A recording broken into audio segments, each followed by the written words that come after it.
What's up everyone? Welcome to TrailerSpot, and today we will be talking about the best upcoming movies. According to The Direct, Gal Gadot is set to return to the Fast and Furious franchise in 2023's Fast X. While Gadot has starred in Wonder Woman, Red Notice, and Death on the Nile over the last few years, her role as Giselle Yashar in 2009's Fast and Furious is what launched her career. In 2011's Fast 5, her character develops a romantic relationship with Han Lu, played by Sung Kang. But then, in 2013's Fast and Furious 6, her character was killed in an attempt to save Han. Specific details regarding Gadot's role in Fast X are currently unknown. Since Gadot's character died in Fast and Furious 6, it's definitely a surprise to learn that she's back for Fast X. While the details of how and why have yet to be revealed, she's not the first character the franchise has brought back from the dead. Han, who played Gadot's character's love interest and was also killed off, recently returned in Fast 9. The 2021 film revealed that Kurt Russell's Mr. Nobody, who once worked with Giselle, helped Han fake his death in exchange for coming to work for him. It will be interesting to see how those previous events play into Gadot's return as Giselle and contribute to the upcoming film. Fast X is expected to arrive in theaters on May 19, 2023. A new report suggests that director James Cameron delivered a 9-hour cut of the upcoming Avatar 3 to the studio and asked for it to receive full VFX. The Avatar franchise is finally returning to theaters after 13 years with the long-awaited sequel, Avatar: The Way of Water. The new movie is the first step in Cameron's plan for the expansion of the franchise, which appears to be coming in a big way with Avatar 3. According to Jeff Snyder on the Hot Mic podcast, Cameron handed in a 9-hour cut of Avatar 3 to the 20th Century Studios. He then demanded that the visual effects be fully done for all 9 hours before deciding what will be cut down. Snyder doesn't corroborate the report himself, but his willingness to share suggests there could be some validity to its claims. Before even getting into the Avatar 2 story details, the logistic behind putting a 9-hour cut of Avatar 3 in theaters would be a nightmare. Any movie with a runtime over 3 hours already presents logistical problems to theaters, with fewer showings being available due to the long runtime and the necessary cleaning period in between showings.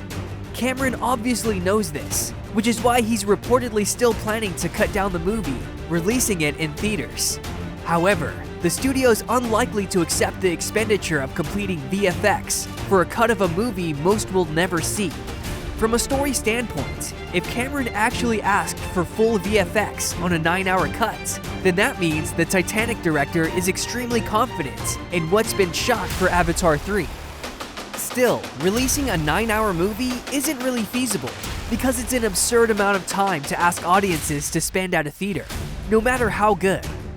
Perhaps the best way to handle it is to take Cameron's recent comments of bringing Avatar into the television space and applying them to Avatar 3.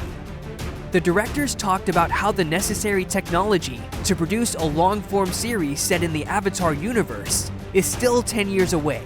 But if he's truly confident in all 9 hours of Avatar 3, then a solution could be reached. If 20th Century Studios agree to Cameron's request and completes VFX on the 9-hour cut of Avatar 3, and Cameron then trims the movie down to a more reasonable theatrical cut, that would leave the director with a substantial amount of content set in the world of Pandora on his hands. He would then need to repurpose the cut footage into a series. But if Cameron has the mind to make this work, then a few superfluous subplots from Avatar 3 could become a welcomed companion adventure to the movie. That's at least one way to rationalize completing VFX on a 9-hour cut of Avatar 3. And finished. Once planned to be a series of standalone stories, the hit horror thriller franchise The Purge is set to take focus on Frank Grillo's character, Leo Barnes, in its 6th installment. Grillo made his first appearance in the series in 2013's The Purge: Anarchy. Anarchy was the first follow-up to the original 2012 film, which starred Ethan Hawke, and grossed $89.3 million on a budget of just $3 million. The franchise has continued to be a success for Universal Pictures and Blumhouse Productions, sparking anticipation for a new entry.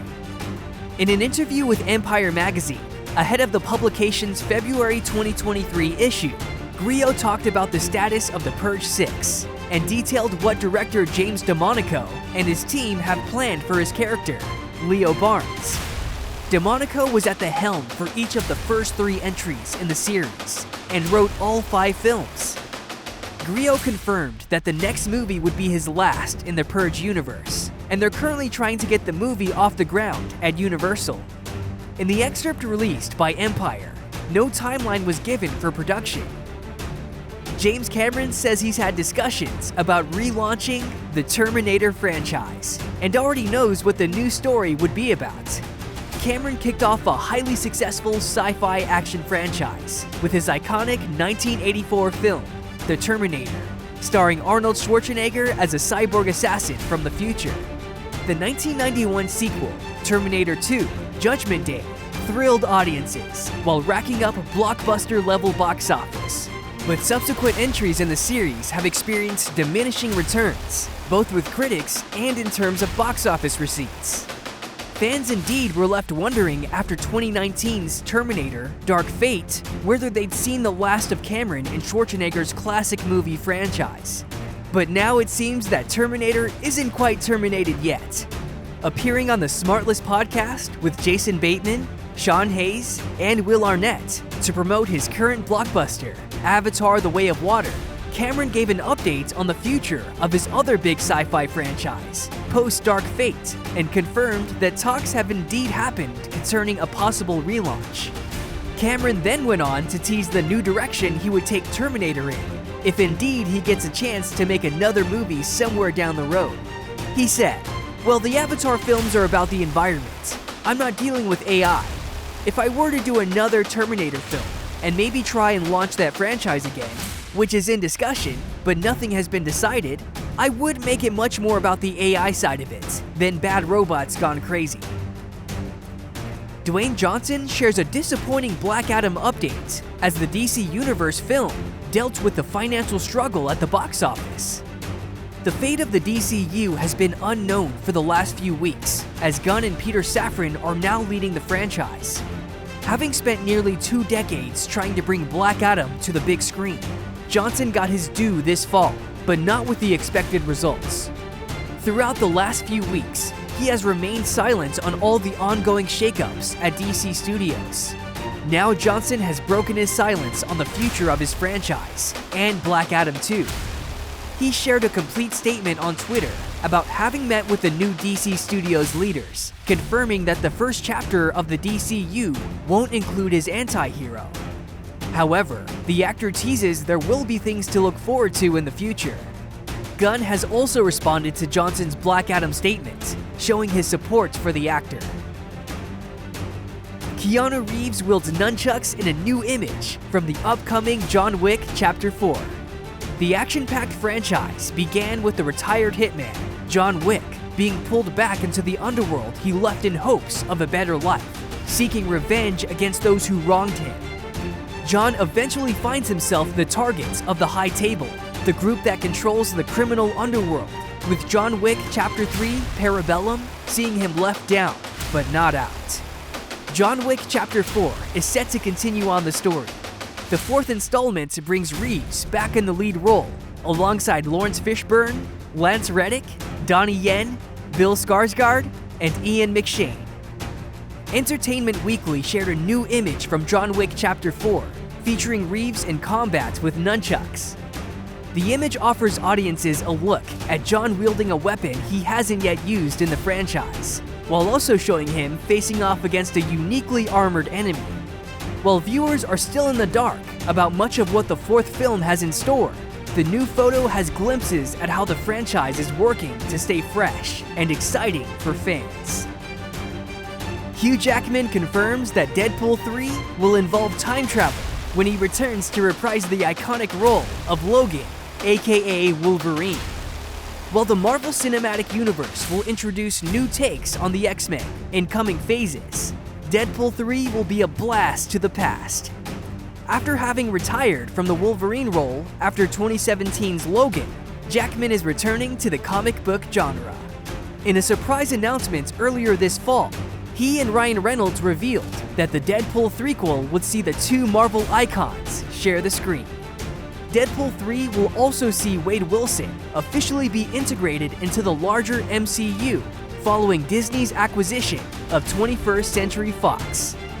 While Deadpool 3 won't release until November 2024, Jackman has revealed a massive plot point about the upcoming installment. During an appearance on SiriusXM, Jackman speaks about the process of joining the Deadpool sequel when approached this fall.